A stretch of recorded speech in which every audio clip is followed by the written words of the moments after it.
ونعوذ بالله من شرور أنفسنا ومن سيئات أعمالنا من يهده الله فلا مضل له ومن يضلله فلا هادي له ونشهد أن لا إله إلا الله وحده لا شريك له ونشهد أن محمدا عبده ورسوله قال الله تبارك وتعالى في الكلام المجيد والفرقان الحميد وقضى ربك ألا تعبدوا إلا إياه وبالوالدين إحسانا صدق الله العظيم وبلغنا رسوله النبي الكريم الأمين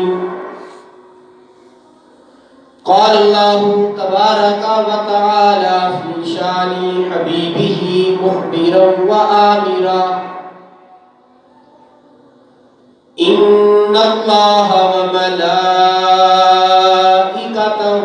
يصلون على النبي يا أيها الذين آمنوا صلوا عليه وسلموا تسليما اللهم صل على سيدنا ومولانا محمد وعلى آل سيدنا ومولانا محمد وبارك وسلم وصل عليه.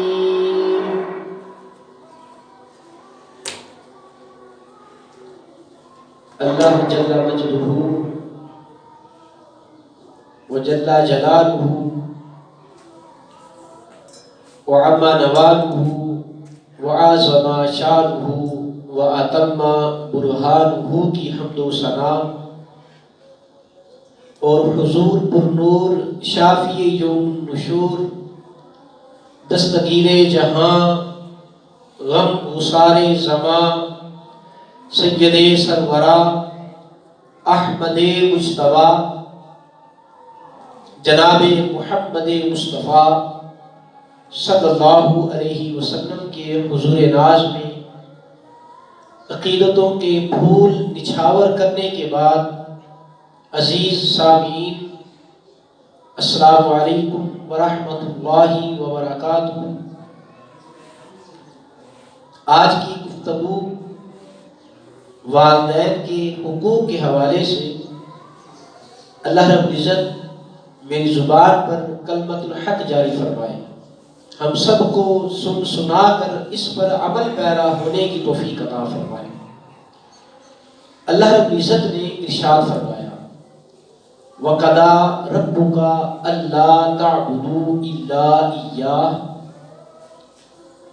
اور اپنے رب کی عبادت کرو، اس کے ساتھ کسی کو شریک نہ ٹھہراؤ. یہ فیصلہ ہو چکا. اللہ رب العزت کا حق یہ سب سے پہلے ہے، اور اس کا حق یہ ہے کہ اس کے ساتھ کسی کو شریک نہ ٹھہرایا جائے. اس لیے کہ اس کے ساتھ کسی کو شریک ٹھہرانا یہ بہت بڑا ظلم ہے. وہ ایک ہے، واحد ہے، یکتا ہے، اس کا کوئی ہمسر نہیں ہے، کوئی اس کی ذات میں، اس کی صفات میں کوئی شریک نہیں ہے. قرآن مجید میں اللہ رب العزت نے 4 مقامات پر جہاں اپنا ذکر کیا، اس کے ساتھ ہی اللہ رب العزت نے والدین سے اس کے سلوک کا ذکر کیا. تو فرمایا وَقَضَى رَبُّكَ أَلَّا تَعْبُدُوا إِلَّا إِيَّاهُ وَبِالْوَالِدَيْنِ إِحْسَانًا، اللہ کی عبادت کرو اور اپنے والدین سے حسن سلوک کرو۔ یہ والدین کا اپنے نام کے ساتھ ذکر کیا۔ امام رازی رحمۃ اللہ علیہ فرماتے ہیں کہ پہلے اپنی عبادت کا ذکر کیا، اس لیے کہ اس ذات نے انسان کو عدم سے وجود دیا، یہ اس کا بہت بڑا احسان ہے۔ ہم کچھ نہیں تھے، اس نے وجود دیا۔ اور پھر والدین اس دنیا میں بندے کے آنے کے لیے ظاہری طور پر سبب بنے۔ اس وجہ سے اللہ رب العزت نے جہاں پر 4 مقامات پر اپنی عبادت کا ذکر کیا کہ میری عبادت کرو، میرے ساتھ کسی کو شریک نہ ٹھہراؤ، ساتھ ہی اس نے والدین سے اس نے سلوک کا ذکر کیا۔ حضور صلی اللہ علیہ وسلم کی بارگاہ میں ایک صحابی آئے، یا رسول اللہ میرے احسانات کا سب سے زیادہ حقدار کون ہے؟ رسول اللہ صلی اللہ علیہ وسلم نے ارشاد فرمایا کہ تیری ماں۔ تیرے احسانات کا سب سے زیادہ حقدار وہ تیری ماں ہے۔ اس نے پھر کہا یا رسول اللہ اس کے بعد؟ فرمایا تیری ماں۔ ثم من؟ اس کے بعد کون ہے؟ پھر فرمایا کہ تیری ماں۔ اس نے چوتھی بار پوچھا تو حضور صلی اللہ علیہ وسلم نے ارشاد فرمایا کہ اب تیرے احسانات کا حقدار وہ تیرا باپ ہے۔ 3 بار والدہ کا ذکر کیا، چوتھی بار والد کا ذکر کیا، اس کے بعد فرمایا کہ اس کے بعد جو تیرا قریبی ہو اس کے ساتھ اس نے سلوک کر، پھر جو تیرا قریبی ہو اس کے ساتھ، پھر جو تیرا قریبی ہو۔ تو 3 بار والدہ کا ذکر اس لیے فرمایا، اس لیے کہ اس نے 3 تکلیفیں دیکھی۔ جب اسے حمل ٹھہرا، اس کے پیٹ میں آیا، یہ پہلی تکلیف، ولادت کے وقت یہ دوسری تکلیف، پھر اس کے بعد اس کے بچپن میں جو اس کو پالا، اس کی تربیت کی اور اس کی صفائی ستھرائی کی اور راتوں کو اس کے لیے جاگا، اسے اپنے سینے سے رزق دیا، یہ تیسری تکلیف۔ تو اس لیے 3 بار والدہ کا ذکر کیا اور چوتھی بار والد کا ذکر کیا، اس لیے کہ جب بچہ وہ کھانا پینا اور اس کی پرورش کا مسئلہ ہوتا ہے تو پھر والد کماتا ہے، وہ کما کر لا کر بچے کو کھلاتا ہے، تو چوتھی بار والد کا ذکر کیا۔ تو بہرحال والد کا بھی والدہ کا بھی دونوں حقدار ہیں کہ انسان ان کے ساتھ حسن سلوک کرے، ان کے ساتھ اچھے طریقے کے ساتھ پیش آئے۔ اب والد اور والدہ دونوں آگے، بعض دفعہ ایسا ہوتا ہے کہ والد ایک کام کرنے کا حکم دیتا ہے اور والدہ اس کے بالکل خلاف کام کرنے کا حکم دیتی ہے، دونوں ہوتے ٹھیک ہے، والد کہتے ہیں اس طرح کرو، والدہ کہتی نہیں اس طرح نہیں کرنا، اس طرح کرو، اب کیا کیا جائے؟ اب تو خدمت میں وہ والدہ سب سے پہلے ہے، جب گھر میں داخل ہو پہلے والدہ کو آ کر ملے، اس کو سلام کرے، پھر والد کو ملے۔ خدمت میں ماں پہلے ہے لیکن حکم میں وہ باپ پہلے ہے، اس لیے کہ باپ وہ زیادہ معاملات کو سمجھتا ہے، اور اللہ رب العزت نے قرآن مجید میں ارشاد فرمایا الرجال قوامون علی النساء، ہم نے مردوں کو قوی بنایا عورتوں پر۔ تو خدمت میں ماں پہلے اور حکم کی تعمیل میں وہ باپ پہلے، اس لیے کہ باپ زیادہ معاملات کو سمجھتا ہے۔ تو بہرحال یہ والدین کے ساتھ حسن سلوک کیا جائے، دونوں کی بات کو مانا جائے، اور والدین کو بھی چاہیے کہ اولاد کو کسی ایسی پریشانی میں نہ ڈالیں کہ وہ یہ سوچنے لگ جائے کہ میں کس کی بات مانوں اور کس کی بات کو نہ مانوں۔ ایک بہت بڑے مفسر گزرے ہیں، وہ کہتے ہیں کہ 40 سال ہو گئے میں نے اپنی اولاد کو کسی کام کا حکم نہیں دیا، کیوں؟ اس وجہ سے کہیں وہ میری نافرمانی نہ کر بیٹھے اور نافرمانی کرنے کی وجہ سے کہیں وہ جہنم میں نہ چلے جائیں۔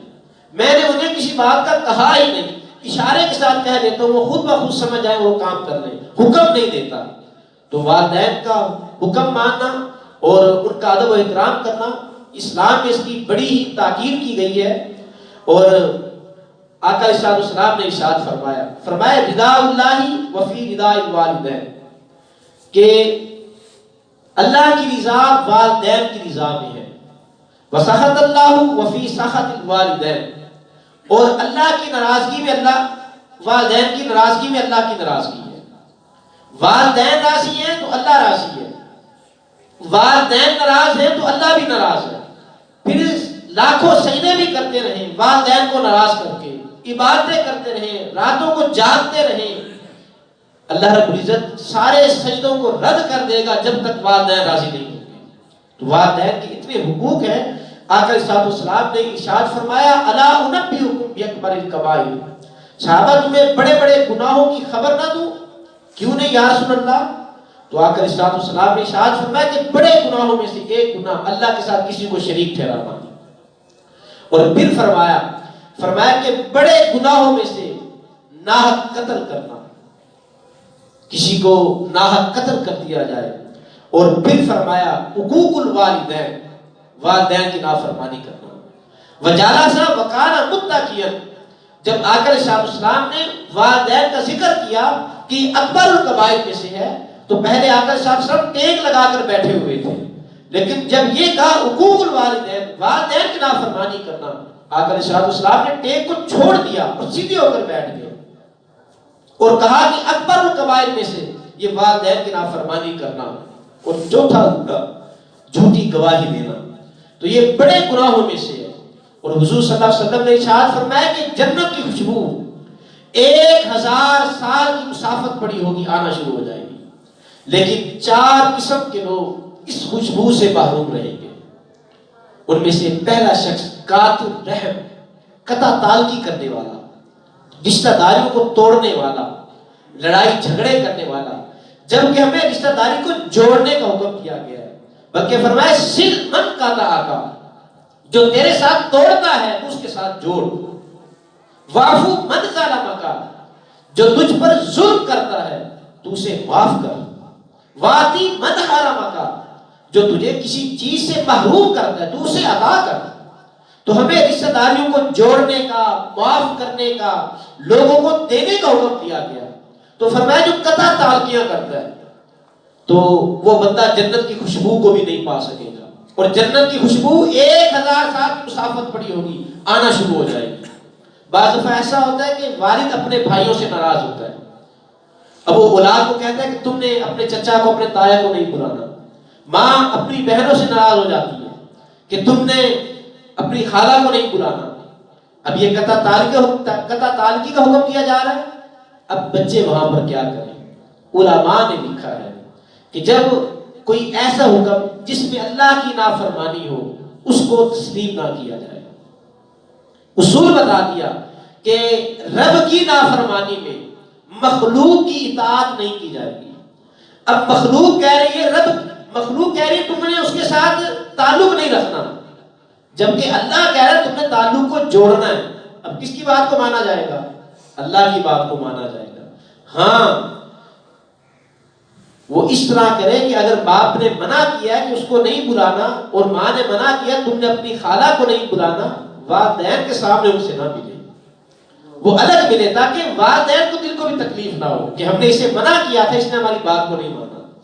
تو فرمایا کہ جنت کی خوشبو 1000 سال کی مسافت پڑی ہوگی آنا شروع ہو جائے گی، لیکن 4 قسم کے لوگ اس خوشبو سے محروم رہیں گے۔ ان میں سے پہلا شخص قاطع الرحم، قطع تعلقیہ کرنے والا، اور دوسرا شخص بوڑھا زانی، کہ بوڑھا ہو گیا ہے لیکن ابھی تک بری عادتوں کو چھوڑتا نہیں ہے، اور تیسرا شخص کہ جو تکبر کی وجہ سے اپنی شلوار کو ٹخنوں سے نیچے رکھتا ہے، یہ بندہ بھی جنت کی خوشبو کو نہیں پا سکے گا۔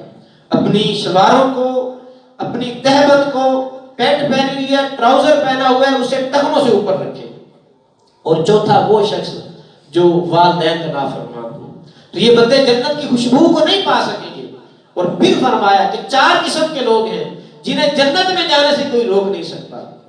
ان میں سے پہلی وہ عورت جس نے اپنے شوہر کی اس طرح اطاعت کی، اتنی خدمت کی کہ اس کے شوہر نے کہا کہ میں اپنی بیوی پر راضی ہوں۔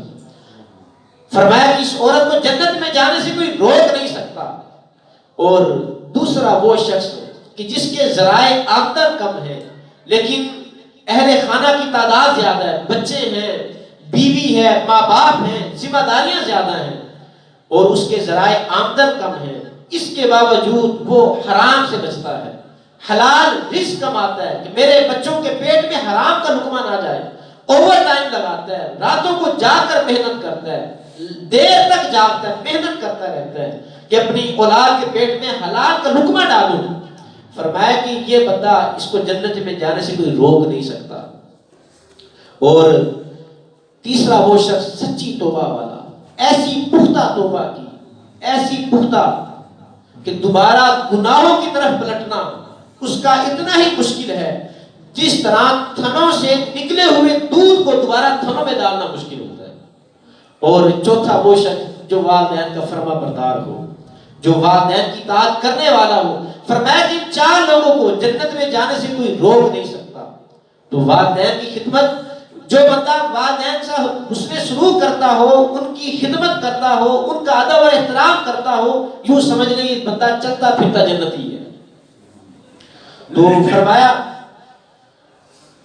وَقَضَىٰ رَبُّكَ أَلَّا تَعْبُدُوا إِلَّا إِيَّاهُ وَبِالْوَالِدَيْنِ إِحْسَانًا، اور والدین سے حسن سلوک کرو۔ وہ بدبخت ہیں وہ لوگ جو اپنے والدین سے حسن سلوک نہیں کرتے، جو اپنے والدین کو تکلیف دیتے ہیں، نافرمانیوں کی کرتے ہیں۔ یہ لوگ بڑے ہی بد نصیب ہیں۔ آقا علیہ الصلوۃ والسلام نے منبر کی ایک سیڑھی پر قدم رکھا تو کہا آمین، دوسری سیڑھی پر قدم رکھا پھر کہا آمین، تیسری سیڑھی پر قدم رکھا پھر کہا آمین۔ صحابہ نے کہا یا رسول اللہ، آج یہ معمول سے ہٹ کر یہ بات ہوئی، آپ نے منبر کی سیڑھیوں پر قدم رکھا اور آپ نے آمین کہا۔ تو حضور صلی اللہ علیہ وسلم نے فرمایا کہ جب میں نے پہلی سیڑھی پر قدم رکھا، جبرائیل آ گئے۔ اس نے کہا کہ یا رسول اللہ، وہ شخص جو ماہ رمضان کو پائے اور اس ماہ مقدس میں اللہ کی عبادت کر کے جنت حاصل نہ کر سکے، اس بندے کی ناک خاک آلود ہو۔ میں نے کہا آمین۔ انہوں نے دوسری دعا کی کہ یا رسول اللہ، وہ شخص جو اپنے والدین کو بڑھاپے میں پائے اور ان کی خدمت کر کے جنت حاصل نہ کر سکے، اس بندے کی بھی ناک خاک آلود ہو۔ میں نے کہا آمین۔ تو والدین کی نافرمانی، حضور اس کے بارے میں فرما رہے ہیں کہ اس بندے کی ناک خاک آلود ہو۔ آقا علیہ الصلوۃ والسلام کے پاس ایک شخص آیا، اس نے کہا یا رسول اللہ، میں جہاد پر جانا چاہتا ہوں، مجھے جہاد کی اجازت دے۔ حضور صلی اللہ علیہ وسلم نے فرمایا احیّ والدہ کا، کیا تیرے والدین زندہ ہیں؟ اس نے کہا جی ہاں یا رسول اللہ۔ تو فرمایا ففیہما جہاد، بس ان کی خدمت کر، وہی تیرا جہاد ہے۔ والد تڑپ رہا ہو اور بیٹا تبلیغی جماعت کے ساتھ چلا جائے، والدہ کو فارغ ہے، بیٹا پیر کی چوکھٹ پر آ جائے، لاکھوں سجدے بھی کرتے رہے، لاکھوں تبلیغیں بھی کرتا رہے، اس کی کوئی عبادت قبول نہیں ہوگی، پہلے آ کر والدین کی خدمت کرے۔ حضور نے فرمایا کہ اگر تیرے والدین زندہ ہیں تو ان کی خدمت کر، یہی تیرا جہاد ہے۔ اور حضرت اویس کرنی رضی اللہ تعالیٰ عنہ، ان کی کہانی کو کون بھول سکتا ہے؟ حضور صلی اللہ علیہ وآلہ وسلم نے ارشاد فرمایا کہ مجھے کرم کی طرف سے ٹھنڈی ہوائیں آتی ہیں، اور حضور صلی اللہ علیہ وسلم لمبی لمبی سانسیں لیا کرتے، فرماتے مجھے یہاں سے میرے رحمان کی، میرے محبوب، میرے غلام کی مجھے خوشبو آتی ہے۔ تو آ کر صحابہ نے کہا یا رسول اللہ، اگر وہ آپ سے اتنی محبت کرتا ہے، وہ آپ سے ملنے کیوں نہیں آ جاتا؟ بلال حبش سے آ گیا، سہیل روم سے آ گیا، سلمان فارس سے آ گیا، اور اویس جو یمن پاس سے یہاں سے نہیں آ سکتا؟ تو آقا علیہ الصلوۃ والسلام نے ارشاد فرمایا کہ اس کی بوڑھی ماں ہے اور نابینا ہے، وہ اس کی خدمت میں لگا ہوا ہے۔ تو پتہ یہ چلا، جو بندہ والدین کی خدمت کرتا ہے اور اگرچہ وہ حضور کے پاس آیا نہیں ہے لیکن خیر التابعین کہلایا، اور اس کا ذکر آقا علیہ الصلوۃ والسلام کر رہے ہیں اور کہہ رہے ہیں کہ مجھے یہاں سے ٹھنڈی خوشبو آتی ہے، تو والدین گھر میں ہوں اور بچہ تبلیغ پر چلا جائے، پیر کی چوکھٹ پر چلا جائے، اللہ اس کی کسی بھی عبادت کو قبول نہیں کرے گا۔ حضور سے بڑھ کر کون پیر ہو سکتا ہے؟ جبکہ حضور کے پاس وہ اس وجہ سے نہیں آ رہے کہ میری والدہ بیمار ہے، وہ نابینا ہے، اس کی خدمت کون کرے گا؟ اور آقا علیہ الصلوۃ والسلام نے فرمایا کہ جب تم ویسے کرنی کے پاس جاؤ، انہیں کہنا میری امت کے لیے دعا کریں۔ آقا علیہ الصلوۃ والسلام کے وصال کے بعد حضرت عمر، حضرت علی ویسے کرنی کو ملنے گئے، اور ان کا پتہ پوچھتے ہوئے جب ان کے پاس پہنچے اور کہا کہ ہم تمہیں ملنے آئے ہیں، حضور نے تمہیں سلام بھیجا ہے۔ ویسے کرنی وہ رو پڑے، کہا ذرا دوبارہ بتانا کہ آقا علیہ الصلوۃ والسلام کے لبوں پر میرا نام کیسے آیا تھا؟ بتاؤ نا وہ منظر کیسا ہوگا جب حضور نے اپنے لبوں سے میرا نام لیا ہوگا۔ اور پھر کہا اچھا تم یہ بتاؤ تم نے حضور کو دیکھا ہے؟ کہنے لگے ہم ہر وقت حضور کی بارگاہ میں رہتے تھے۔ پھر کہنے لگے اچھا یہ بتاؤ حضور کے یہ ابرو جڑے ہوئے تھے یا جدا تھے؟ یہ ابرو جڑے ہوئے تھے یا جدا تھے؟ حضرت عمر حضرت علی اب سوچنے لگے، ویسے کبھی کہتے میں بتاؤں، جب دور سے دیکھیں تو ملے ہوئے لگتے تھے، جب قریب جا کر دیکھتے تھے تو ہلکی سی جدا معلوم ہوتے تھے۔ تو پتہ یہ چلا اگرچہ آئے نہیں حضور کی بارگاہ میں لیکن ہر وقت حضور کی نگاہ میں رہتے تھے۔ تو جو آدمی والدین کی خدمت کرے وہ حضور کی نگاہ میں رہتا ہے اور پھر اس کی دعائیں قبول ہوتی ہیں۔ آقا صلی اللہ علیہ وسلم نے فرمایا کہ وہ ایسے کرنی سے کہنا کہ میرے لیے دعا کرے، تو فرمایا وَبِالْوَالِدَيْنِ إِحْسَانًا، اپنے والدین سے حسن سلوک کرو۔ اِمَّا يَبْلُغَنَّ عِنْدَكَ الْكِبَرَ أَحَدُهُمَا أَوْ كِلَاهُمَا فَلَا تَقُل لَّهُمَا اُف، جب ان دونوں میں سے دونوں یا کوئی ایک تیرے پاس بڑھاپے کو پہنچ جائے، پھر کیا کرنا ہے؟ اف بھی تو نے نہیں کہنا۔ اما یبلغن عندک الکبر احدهما او کلاهما فلا تقل لهما اف، تو نے اف بھی نہیں کہنا۔ اب یہ اف کیا ہے؟ امام رازی رحمت اللہ علیہ لکھتے ہیں، کہتے ہیں کہ بدن بالکل صاف ستھرا ہے اور اس پر ہلکی سی گرد پڑ جائے اور جب آدمی اسے پھونک مار کر اس گرد کو اڑاتا ہے، یہ جو پھونک کی آواز نکلتی ہے کرتا ہے، یہ اف ہے۔ اتنی آواز بھی والدین کے سامنے نہ نکلے۔ اور پھر دوسرا معنی بیان کیا، کہا کہ اس کا دوسرا معنی کہ بعض دفعہ جب والدین بڑھاپے کو پہنچ جاتے ہیں اور بعض اوقات ایسا ہوتا ہے کہ وہ بیمار ہوتے ہیں، شدید بیمار ہوتے ہیں اور ان کا بول و براس، ان کا پیشاب وہ بستر پر ہی نکل آتا ہے، اور اب بچہ جب والدین کے پاس جاتا ہے وہ اس بدبو سے کراہت محسوس کرتا ہے۔ والدین سے کراہت نہیں ہوتی، ان کا وہ اسی طرح ادب کرتا ہے، اسی طرح محبت ہوتی ہے، لیکن اس بدبو کی وجہ سے وہ اپنے ناک پر کپڑا رکھ لیتا ہے۔ تو فرمایا کہ جو ناک پر کپڑا رکھنا اف سے مراد یہ ہے کہ تم کو کپڑا بھی نہ رکھو، بدبو برداشت کر لو، تکلیف برداشت کر لو، یہ سہ لو، لیکن انہیں کبھی یہ محسوس نہ ہونے دو، اس لیے کہ وہ بڑھاپے میں ہیں اور اس عمر میں آ کر وہ چیزوں کو بہت زیادہ محسوس کرتے ہیں۔ کہیں ان کے دل میں یہ بات نہ آ جائے کہ شاید میرا بیٹا مجھ سے نفرت کرتا ہے۔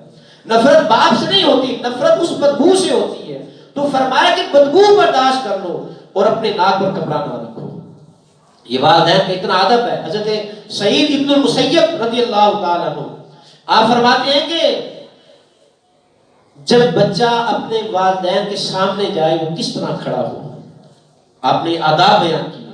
کہنے لگے کہ جس طرح کوئی غلام اپنے مالک سے بھاگ جائے اور پھر وہ پکڑا جائے اور اسے پکڑ کر اس کے مالک کے سامنے لایا جائے، تو جو حالت اس کی ہوتی ہے کہ میں مالک سے بھاگ گیا تھا اب یہ مجھے سزا دے گا، اور وہ کانپ رہا ہوتا ہے اور ہاتھ باندھے ہوئے ہوتے ہیں، سر جھکا ہوا ہوتا ہے اور کھڑا ہوتا ہے، تو کہا کہ جب اولاد والدین کے پاس جائے وہ اس طرح کھڑا ہو اور کبھی والدین کے آگے نہ چلے،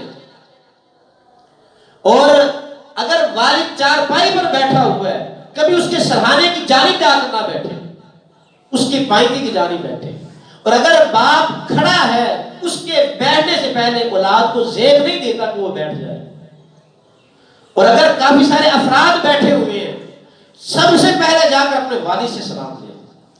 اور والد کا سلام ہمارا طریقہ کیا تھا، ہماری تہذیب کیا تھی؟ والد سے والدہ سے سلام لینے کا طریقہ یہ ہے کہ جب ان کے پاس جائے ان سے سلام لے، ان کے ہاتھوں کو چوم کر اپنی آنکھوں سے لگائے، یہ ہماری تہذیب ہے، اور ان کے سامنے سر تسلیم خم کر دے، اپنے سر کو جھکا کے رکھے۔ کبھی ہم نے ایسا کیا؟ ہم میں سے کتنے ایسے لوگ ہیں جنہوں نے اپنے والد کے ہاتھ چومے ہو یا والدہ کے ہاتھ چومے ہو، اور پھر ان کی اولادیں، اگر ہم اپنے والدین کے ہاتھ چومیں گے تو ہماری اولادیں اس کام کو دیکھ کر پھر وہ ہمارے ہاتھ چومیں گی، لیکن ہم نے کبھی ایسا ماحول پیدا کرنے کی کوشش نہیں کی۔ اور آگے فرمایا ایک تو فلا تقل لهما اف، انہیں اف نہ کہو، وَقُلْ لَهُمَا قَوْلًا كَرِيمًا، انہیں اچھی بات، بھلی بات، پیاری بات کہو، ایسے انداز میں بات کرو انہیں تکلیف نہ ہو، اس انداز میں ان سے بات کرو۔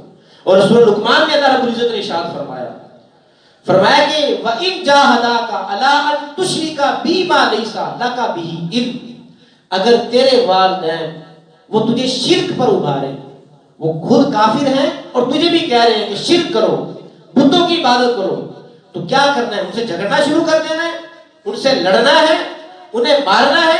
نہیں، فرمایا کہ فَلَا تُطِعْهُمَا، اس بات میں ان کی پیروی نہ کرنا، جھڑکنا اب بھی نہیں ہے، اب بھی نہیں انہیں جھڑکنا، فَلَا تُطِعْهُمَا، ان کی اطاعت نہیں کرنی، کیا کرنا ہے؟ وَصَاحِبْهُمَا فِي الدُّنْيَا مَعْرُوفًا، ان دونوں کو تو نے بھلی بات، نیکی کی بات اور صراط مستقیم کی بات کرتے رہنی ہے، تو نے انہیں جھڑکنا نہیں ہے، یہاں تک والدین کا ادب ہے۔ اور پھر فرمائے وَاخْفِضْ لَهُمَا جَنَاحَ الذُّلِّ مِنَ الرَّحْمَةِ، اور اپنے بازوؤں کو رحمت کے ساتھ ان کے لیے بچھا دے، جس طرح، اور یہاں پر تشبیہ دی گئی وَاخْفِضْ لَهُمَا جَنَاحَ الذُّلِّ، اپنے بازوؤں کو پروں کی طرح بچھا دے، رحمت من الرحمہ، رحمت کے ساتھ۔ جس طرح پرندہ جب فضا میں ہوتا ہے اور وہ تیزی کے ساتھ نیچے آتا ہے، اس کے پر جھکے ہوئے ہوتے ہیں، تو کہا کہ اپنے والدین کے لیے رحمت کے ساتھ بازو اس طرح پھیلا دے۔ جب پرندہ اڑان بھرتا ہے تو وہ اس کے پر انہیں تیزی کے ساتھ مارتا ہے، لیکن جب فضا سے وہ نیچے کی طرف آتا ہے اور تیزی کے ساتھ آتا ہے تو اس کے پر جھکے ہوئے ہوتے ہیں۔ تو کہا کہ اپنے والدین کے لیے اس طرح اپنے بازوں کو جھکا دے، تو اس طرح ان کا ادب کر۔ وَقُلْ رَبِّ ارْحَمْهُمَا كَمَا رَبَّيَانِي صَغِيرًا، یہ آداب سکھائے۔ ایک تو تجھے اف نہیں کہنا، اور اف کا معنی کیا کہ اف جو پھونک مارتے ہیں اتنی بھی آواز والدین کے سامنے نہ نکلے، اور پھر کہا کہ تو نے ان کے ساتھ حسن سلوک کرنا ہے اور ان کے لیے رحمت کے بازو پھیلا دینے ہیں، اور انہیں جھڑکنا نہیں ہے، انہیں سخت بات نہیں کہنی۔ اور آگے کہا وَقُلْ رَبِّ ارْحَمْهُمَا كَمَا رَبَّيَانِي صَغِيرًا، اور تو نے اپنے رب سے یہ دعا کرنی ہے، اے اللہ جس طرح ان دونوں نے مجھے بچپن میں پالا اور مجھ پر رحم کیا، یا اللہ تو بھی ان پر رحم فرما۔ یہ دعا کا طریقہ بتایا۔ ایک ماں، اس نے اپنے بیٹے سے کہا کہ بیٹا جب تو چھوٹا تھا میں نے تجھے پالا، میں نے تیری تربیت کی، تیرے کپڑے کو دھوتی تھی، تجھے صاف رکھتی تھی، تو روتا تھا میں تجھے دودھ پلاتی تھی، میں نے تیری بڑی خدمت کی، بتا تو میری خدمتوں کا کس طرح صلہ دے گا؟ اب وہ بچہ اس نے کہا کہ امی جان میں پڑھ لکھ گیا، کسی نوکری پر لگ گیا تو جو محنت کر کے کما کے لاؤں گا، جو کچھ میرے پاس ہوگا امی جان وہ میں تمہاری آ کر ہاتھ پر رکھ دوں گا۔ بڑا اچھا جواب تھا کہ جو میری جمع پونجی ہوگی، جو کمائی ہوگی امی جان وہ آپ کے ہاتھ پر آ کر رکھ دوں گا۔ وہ اس کی والدہ کہنے لگی بیٹا یہ کام تو تمہارا والد بھی کرتا ہے، وہ بھی اپنی جمع پونجی لا کے میرے ہاتھ پہ رکھ دیتا ہے، مجھے اس کی ضرورت نہیں ہے۔ وہ بیٹا کہنے لگا کہ امی اگر میری شادی ہو گئی اپنی بیوی کو بھی کہوں گا کہ وہ تمہاری خدمت کرے، اور تم چارپائی پر بیٹھی رہو گی، تمہیں ہر چیز وہاں پر مہیا ہوگی، ہر چیز تمہیں بیٹھے ہوئے وہاں پر ملے گی، اور اسے میں سختی کے ساتھ حکم دوں گا کہ تو نے میری والدہ کی خدمت کرنی ہے۔ تو والدہ کہنے لگی بیٹا وہ تیری بیوی ہوگی، وہ میری نوکرانی تو نہیں، میری خدمت کے لیے تو وہ نہیں آئے گی، وہ تو تیری خدمت کے لیے ہوگی۔ تو بچہ کہنے لگا کہ امی پھر آپ ہی بتا دیں میں آپ کی خدمتوں کا کس طرح صلہ دوں؟ تو اس کی والدہ کہنے لگی کہ بیٹا تو اور کچھ بھی نہ کرنا، بس آ کر مجھے مل جایا کرنا، کچھ نہ کرنا، آ کر مجھے مل جانا، اور اگر میں فوت ہو جاؤں تو میرے لیے دعا کرنا، بس تیری طرف سے میرے لیے یہی بہت بڑا تحفہ ہوگا۔ تو اللہ رب العزت نے وہ دعا کا طریقہ بھی بتا دیا، کیا دعا کرنی ہے؟ وَقُلْ رَبِّ ارْحَمْهُمَا كَمَا رَبَّيَانِي صَغِيرًا، اے اللہ ان دونوں پر رحم فرما جس طرح انہوں نے مجھے بچپن میں پالا، یا اللہ اب یہ بڑھاپے کو پہنچ گئے تو ان پر رحم فرما۔ اور علماء نے لکھا ہے کہ جو اپنے والدین کی دعا کرتے ہیں روزانہ دعا کرتے ہیں، والدین خواہ زندہ ہوں یا فوت ہو چکے ہوں، دونوں صورتوں میں فرمایا کہ اس کے رزق میں برکت آ جاتی ہے۔ جو بندہ اپنے والدین کے لیے دعا کرتا ہے اس کے رزق میں فراوانی ہوتی ہے۔ تو اگر یہ چاہتے ہیں کہ رزق میں فراوانی ہو، رزق میں برکت ہو، تو اپنے والدین کی خدمت کریں، اپنے والدین سے حسن سلوک کریں۔ حضرت امام حسن رضی اللہ تعالیٰ عنہ، آپ نے کبھی اپنی والدہ کے ساتھ بیٹھ کر کھانا نہیں کھایا تھا، تو ایک دن آپ کی والدہ حضرت فاطمہ الزہرا رضی اللہ تعالیٰ عنہ کہنے لگی کہ بیٹا، میں نے کئی بار دیکھا تم میرے ساتھ بیٹھ کر کھانا نہیں کھاتے، اس کی کیا وجہ؟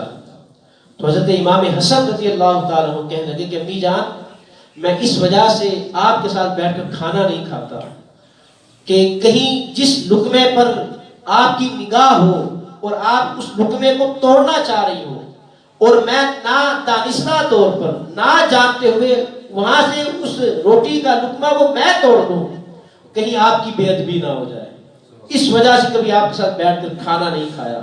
تو یہ والدین کا ادب ہے۔ جو آدمی والدین کا ادب کرتا ہے اللہ رب العزت اس کی مصیبتوں کو دور کر دیتا ہے۔ آقا علیہ السلام نے ارشاد فرمایا، بنی اسرائیل کے 3 شخص وہ کسی جنگل میں جا رہے تھے، اچانک تیز موسلادھار بارش آئی، طوفانی بارش آ گئی۔ اب انہوں نے دوڑ کر ایک پہاڑ کے دامن میں ایک غار تھی اس پہ جا کر پناہ لی، اور اس حدیث کو امام بخاری رحمۃ اللہ علیہ نے اپنی صحیح میں نقل کیا، اور حضرت عبداللہ ابن عمر اس کے راوی ہیں۔ فرمایا کہ وہ 3 شخص وہ بارش سے بچنے کے لیے، اس طوفان سے بچنے کے لیے ایک غار میں جا کر انہوں نے پناہ لی۔ اب طوفانی بارش تھی اور تیز ہواؤں کے جھکڑ چل رہے تھے، اچانک پہاڑ کی بلندی سے ایک چٹان لڑکی، ایک بھاری بھرکم پتھر وہاں سے لڑکا، اور وہ لڑکتا ہوا اس غار کے منہ کے آگے آ کر ٹھہر گیا، اور غار کا منہ وہ بند ہو گیا۔ اب وہ تینوں افراد اندر قید ہو گئے۔ اب نہ وہاں پر کسی کی مدد آنی ہے، نہ وہاں پر کسی شخص نے گزرنا ہے۔ اب وہ لوگ اپنی موت کا انتظار کرنے لگے۔ تو ان میں سے ایک نے کہا کہ یارو، اگر تم نے زندگی میں کوئی نیک عمل کیا ہے تم اسے اللہ کی بارگاہ میں پیش کرو، اور پھر اس کا وسیلہ دے کر اللہ سے دعا کرو کہ اللہ ہمیں اس مصیبت سے نجات دے دے۔ اب ایک نے دعا کی، وہ کہنے لگا کہ باری تعالیٰ، میں ایک مالدار شخص ہوں، میرے پاس ایک مزدور کام کرنے آیا، اس نے دن بھر محنت کی، اس نے خوب اچھے طریقے سے کام کیا، جب اس کی مزدوری دینے کا وقت آیا وہ شخص اپنی مزدوری لیے بغیر چلا گیا۔ میں نے اس کی مزدوری کو سنبھال کر رکھا، اور اس کے ساتھ میں نے کاشت کی، اور اس سے پیداوار بڑھی، اور پھر میں نے اس پیداوار سے جانور خریدے اور ریوڑ بن گیا۔ کئی سالوں کے بعد وہ مزدور میرے پاس آیا اور اس نے کہا کہ تجھے یاد ہے میں نے فلاں دن تیرے پاس مزدوری کی تھی اور اپنی مزدوری لیے بغیر چلا گیا تھا، لہذا آج تو میری وہ مزدوری دو۔ تو اس شخص نے کہا کہ یہ جو جتنا ریوڑ ہے اور یہ جو غلہ ہے یہ سارا کا سارا تمہارا ہے۔ وہ مزدور، اس نے کہا کہ تم مجھ سے مذاق کرتے ہو، میری مزدوری تو اتنی بنتی نہیں تھی۔ کہا کہ تو مزدوری لیے بغیر چلا گیا تھا، لیکن میں نے تیری مزدوری سے پھر تجارت کی، میں نے کاشتکاری کی، اس سے یہ غلہ بنا، یہ ریوڑ بن گیا، لہذا یہ سارے کے سارے تیرے لیے۔ کتنی ایمانداری تھی۔ اب وہی شخص غار میں بند ہے، اس نے دعا کی، یا اللہ اگر تجھے میرا یہ عمل پسند ہے ہمیں اس مصیبت سے نجات دے دے۔ تو آقا علیہ السلام نے فرمایا کہ وہ چٹان تھوڑی سی اپنی جگہ سے ہلی اور ہلکی سی روشنی کی لکیر اندر آئی۔ اب اس سے تو باہر نہیں جا سکتے۔ اب دوسرے شخص نے دعا کی، وہ کہنے لگا کہ باری تعالیٰ، میری ایک چچا ذات تھی اور اسے ایک دن مجھ سے کوئی کام پڑا اور میں نے اسے برے فعل پر ابھارا کہ اگر تم میری خواہش کو پورا کرو گے پھر تمہارا میں یہ کام کر کے دوں گا۔ تو جب وہ میرے پاس آ گئی، میری پوری اس پر دسترت حاصل ہو گئی، تو اس نے مجھے کہا کہ اللہ سے ڈر، اللہ کا خوف کر۔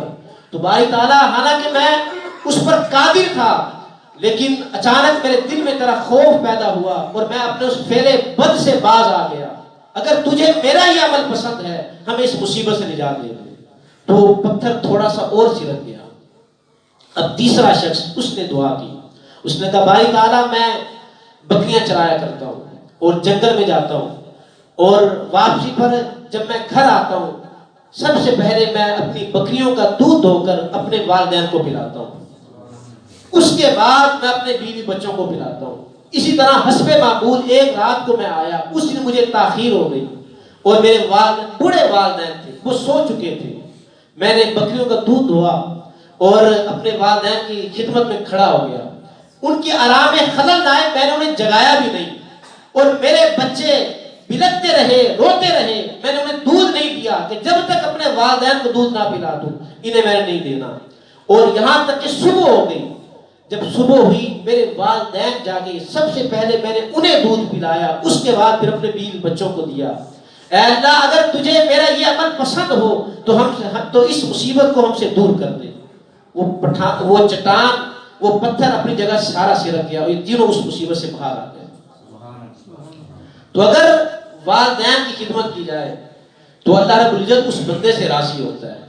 ماں وہ ہمیں روتا ہوا نہیں دیکھ سکتی، ہم روتے ہیں وہ ہمیں کھانا کھلاتی ہے، وہ پرورش کرتی ہے، وہ خود گیلے بستر پر لیٹتی ہے، بچے کو خوش بستر پر لٹاتی ہے۔ اور اگر ایک بیٹا کہے کہ آج میں نے انڈا کھانا ہے تو اس کے لیے الگ انڈا بنا کر دیتی ہے، دوسرا بیٹا کہے کہ میں نے یہ نہیں کھانا، میں نے فلاں چیز کھانی ہے، وہ اس کے لیے وہ چیز بنا کر دیتی ہے۔ اس نے کتنی خدمتیں کی، کبھی ہم نے ایک بار کہا کہ ماں جزاک اللہ، ماں تیرا شکریہ تو نے میری اتنی خدمت کی؟ کبھی ایک بار ہم نے کہا کہ امی جان آپ کا شکریہ؟ اور کبھی یہ کہا کہ ہم کبھی آپ کی نافرمانی نہیں کریں گے، ہم ان نالائق اولادوں کی طرح نہیں ہوں گے کہ جو اپنے والدین سے بدتمیزی کرتے ہیں، ہم ساری عمر تیرا شکر ادا کرتے رہیں گے، ساری عمر ہم تیرا ادب اور تیرے ساتھ حسن سلوک کرتے رہیں گے۔ کبھی ایک بار ہم نے کہا، کبھی ایک بار کہا کہ اتنی خدمتیں کی، ماں تیرا شکریہ؟ ہم لوگ اچھے نہیں ہیں، ہم نے والدین کا حق نہیں ادا کیا، جس طرح ان کا شکر ادا کرنا چاہیے تھا ہم نے کیا ہی نہیں ہے۔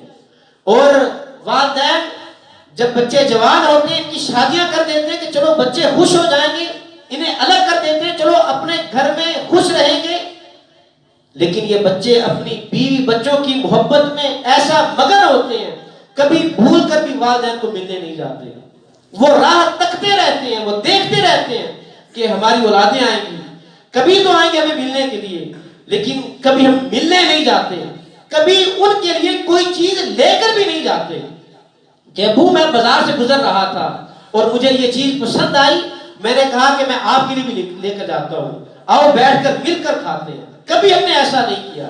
ہم بھول گئے اس وقت کو جب ہمارے والدین باہر سے آتے تھے، کسی پھل کو دیکھتے تو وہ ہماری پسند کا پھل لیتے تھے۔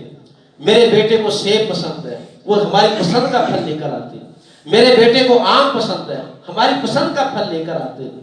کبھی ہم بازار سے گزر رہے ہوں اور دیکھا ہو کہ یہ پھل میرے والد کو پسند تھا اور ہم ان کے لیے وہ پھل لے کر گئے ہوں، کبھی ہم نے ایسا بھی کیا، ان کی پسند کا خیال رکھا۔ وہ بوڑھے ہو جاتے ہیں اور اس وجہ سے اپنی خواہش کو وہ زبان پر نہیں لاتے، کہیں ہمارا بچہ ہم سے ناراض نہ ہو جائے۔ تو لوگوں اگر یہ کیفیت ہو کہ والدین کو کسی چیز کی ضرورت ہے اور وہ اس ڈر سے اپنی ضرورت کو زبان پر نہیں لاتے کہیں ہمارا بیٹا ہم سے ناراض نہ ہو جائے، تو بندے کی تباہی کا وقت شروع ہو جاتا ہے۔ اللہ رب العزت ہمیں اپنے والدین سے حسن سلوک کرنے کا یہ طریقہ عطا فرمائے اور والدین سے حسن سلوک کرنے کی توفیق عطا فرمائے۔ صلی اللہ تعالی علی حبیبہ محمد و آلہ و اصحابہ اجمعین۔